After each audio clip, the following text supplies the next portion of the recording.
Merhaba değerli dinleyicilerim. Masum olmadığını ispatlayan 10 ölümcül hayvan videomuzdan sonra uzun zamandır şaşırtıcı bilgiler videolarımızda hayvanlarla ilgili bir videomuz yoktu. Henüz o videoyu da izlemeyenlerin de izlemesini tavsiye ederim. Bu videomuzda ise hayatınızda hiç görmediğiniz ya da çok azımızın gördüğü dünyanın en ilginç hayvanları hakkında şaşırtıcı bilgileri sizler için derledim. İyi seyirler. Bilim insanları dünyada 8,7 milyon hayvan türü olduğunu tahmin ediyor. Bu da birçok hayvan türünün adını bile bilmediğimiz anlamına geliyor. Daha fazla sözü uzatmadan ilk hayvanımızı anlatmaya başlayalım. Pabuç gaga. Gagaları ayakkabıya benzeyen bu kuşlar, benzer bataklık ortamlarında yaşayan diğer pek çok kuşun aksine oldukça yırtıcıdırlar. Uzun bacakları sayesinde sürüngenleri, kemirgenleri ve balıkları avladıkları sığ sulardan rahatlıkla geçebilirler. Pabuç gagaların yavru timsahlara saldırdıkları bile biliniyor. Bu kuşlar karşılaştıkları her şeyi kavramak ve boğmak için güçlü gagalarını kullanırlar. Ama endişelenmeyin, insanları avlamazlar. Doğu Afrika'da yaşayan pabuç gagaların boyları da oldukça uzundur. Boyları 110 ila 140 santim arası değişkenlik gösterir. Erkekleri ortalama olarak 5,6 kilogram ağırlığındadır. Çomak böceği. Bir çomak böceği bulmak dikkatli bir gözlem gerektirir. İsminden de anlaşılacağı gibi bu böceğin görüntüsü bir sopayı andırır. Çomak böcekleri uzun süreler boyunca hareketsiz kalabilirler. Yani anlayacağınız bu böcek adeta bir kamuflaj ustasıdır. Çomak böceklerinin birçok çeşidi vardır ve uzun bacakları sayesinde dünyadaki en uzun böceklerden biridir. Cam kurbağa. Costa Rica ve Panama'da bulunan cam kurbağalarının çoğu kireç çeşitli bir cilde sahiptir. Ancak bazılarının alt kısımlarında herhangi bir renk yoktur. Bu da organlarını çıplak gözle görünür kılar. Bilim insanlarının tahminlerine göre benekli sırtları da aynı derecede şaşırtıcıdır. Bu nedenle yavrularının peşinden giden avcıların kafası karışır. Eğer yolunuz Costa Rica'ya düşerse Tortuguero Ulusal Parkı'nda cam kurbağaları görebilirsiniz. Mantis karidesi. Oldukça ilginç görünümlü mantis karideslerinin çeşitli formları yaklaşık 400 milyon yıldır vardır. Bu karidesler o kadar güçlüdür ki anten denilen uzantıları yengeç kabuklarını parçalayabilir ve açık istiridyeleri kırabilir. Bu antenler ayrıca bir saniyeden daha kısa sürede yaklaşık 500 yumruk atabilir. Mantis karidesleri aynı anda iki farklı yönü görebildikleri için de tam isabetle vururlar. Costa Rica ve Bali'nin suları özellikle mantis karidesi açısından oldukça zengindir. Wombat. Oldukça tatlı görünen wombatlar kemirgen benzeri dişlere sahiptir ve kendilerini tehdit altında hissettiklerinde agresif olabilirler. Wombatlar başka yönlerden de şaşırtıcıdır. Diğer keselilerin aksine keseleri arkaya bakar ve dışkıları küp şeklindedir. Avustralya'nın Maria Adası'nda yaşarlar. Aksolotlar. Çizgi film karakterine benzeyen aksolot semenderleri bacaklarını geliştirmesine rağmen asla karaya ulaşmazlar. Bunun yerine zamanını su altı yüzeyinde dolaşarak geçirirler.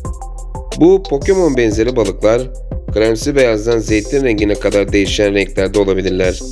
Ana vatanları ise Meksika'dır. Güneş ayısı. Ayı denildiğinde birçoğumuzun aklına kutup, boz veya kahverengi ayılar gelir. Güneş ayıları dünyanın en küçük ayılarıdır. Ancak onları gerçekten öne çıkaran şey alışılmadık derecede uzun dilleridir. Bal ayıları olarak da bilinen güneş ayıları petek bulmak için ağaçlara tırmanır ve uzun dilleri sayesinde rahatlıkla bal yiyebilirler. Tropikal orman ortamlarında geliştikleri için Güneydoğu Asya'da yaşarlar. Lir kuşu. Lir kuşları çevrelerindeki sesleri taklit etme konusunda oldukça yeteneklidirler. Bu kuşlar endüstriyel ekipman ve elektrikli aletlerde dahil olmak üzere hemen hemen her sesi taklit edebilirler. Avustralya'da bulunan bu kuşlar gösterişli çiftleşme danslarıyla da tanınır. Erkekler dans ederken uzun kuyruk tüylerini gösterirler ve eşlerine çekmek için üstün ses yeteneklerini kullanırlar. Papağan balığı. Papağan balıkları tropik resiflerde yaşarlar. gagaya benzeyen dış dişlerini kayalardan, mercanlardan ve diğer sertleştirilmiş yüzeylerdeki yosunları kırmak için kullanırlar. Bu yetenek, diğer birçok türün yaşayamayacağı yerlerde yaşamalarını sağlar. Papağan balığı, Hint ve Pasifik okyanuslarında bulunur. Doğu Afrika'daki Seyşeller adalarında papağan balığı popülasyonu fazladır. Bu balığın ilginç bir diğer özelliği de kum dışkılamasıdır. Yani beyaz kumlu plajlarda bulunan kum tanelerinin çoğu aslında papağan balığı dışkısı olabilir. Yaldızlı bambu maymunu. Bu gece lemurları büyük kulakları ve fare benzeri dişleriyle çok sıra dışı bir yapıya sahiptir. Vurmalı geri bildirime dayalı olarak böcekleri bulmak için ağaçlara vurduktan sonra böcekleri çıkarmak ve yemek için dişleri ve uzun orta parmaklarıyla bir delik açarlar. Bir ağaç kakanın davranışsal işaretleri ve bir kemirgenle karıştırılmış bir piramidin görünümü ile Aya olarak da bilinen yaldızlı bambu maymunları türünün tek örneğidir. Bu pörtlek gözlü canlılar Madagaskar'da yaşar. Okapi. Okapi, zürafanın yaşayan tek akrabasıdır.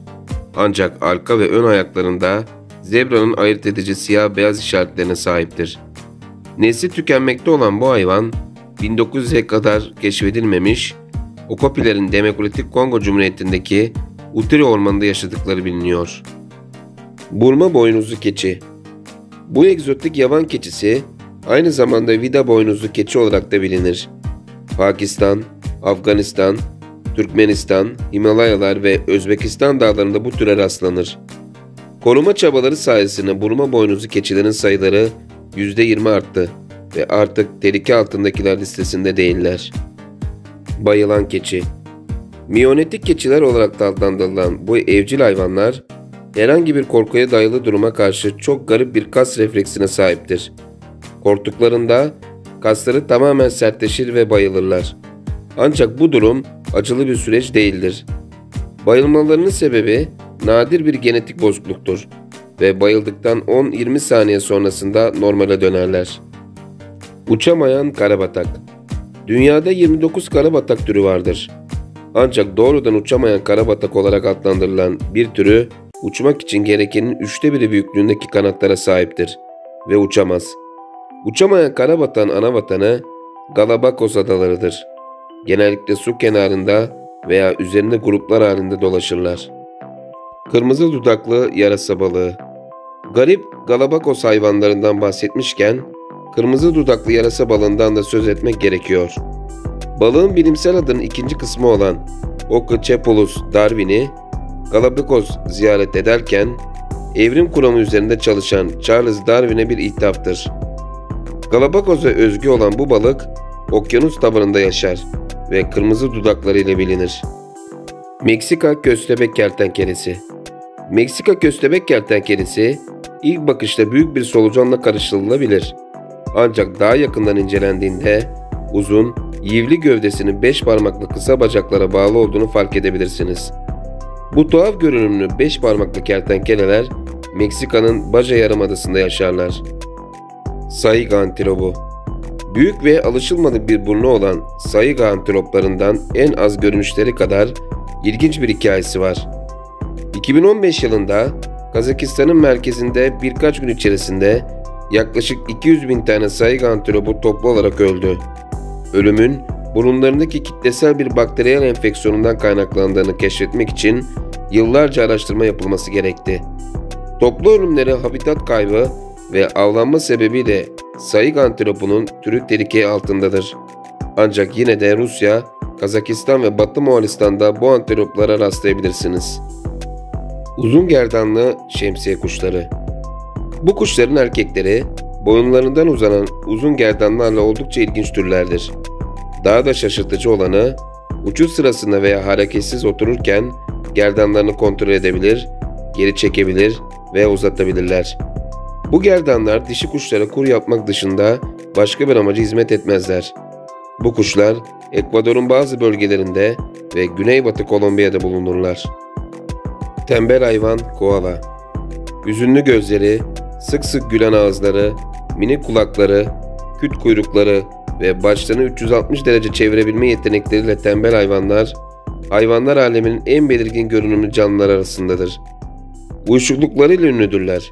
Genellikle ağaç tepelerinde, uzandıkları, kestirdikleri ve otladıkları yerlerde bulunurlar.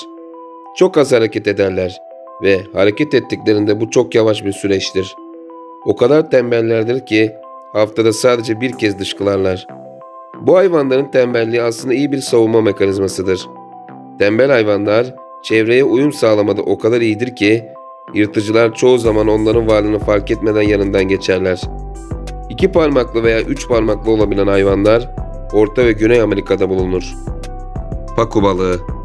Piranaların kuzeni olan paku balıklarının dişleri insan dişlerine çok benzer ve dişleri jilet gibi keskindir. Ancak piranaların aksine paku balıkları otçuldur ve güçlü dişlerini meyve ve tohumları yemek için kullanırlar. Güney Amerika'da birçok paku çeşidi vardır. Değerli dinleyicilerim, dünyanın en ilginç hayvanları videomuzun 1. bölümünün sonuna geldik. Videoyu beğendiyseniz beğeni tıklamayı unutmayalım. Videonun 2. bölümünü kaçırmamak için kanala abone olmayı ve bildirim zilini açmayı unutmayalım. Videonun 2. bölümünde görüşmek üzere. Sağlıcakla kalın.